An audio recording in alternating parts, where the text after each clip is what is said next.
চামচ দিয়ে আর চিনি দিয়ে ভালো করে ঘোটা হচ্ছে। এটাকে বলে ব্লেন্ডার। এটা মা অনেকদিন আগে অর্ডার করেছিল আর মা এটা ইউজ করতেই ভুলে গেছে। যখন আমি মনে করে দিলাম তারপর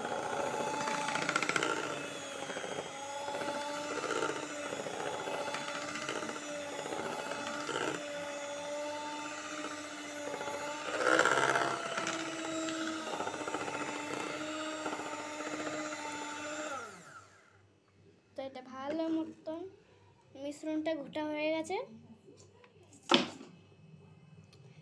বাহ, দেখে তো মনে হচ্ছে এক্ষুনি খেয়ে নিয়ে যাবে, কিন্তু বেক না করলে খাওয়া যায় না নাকি?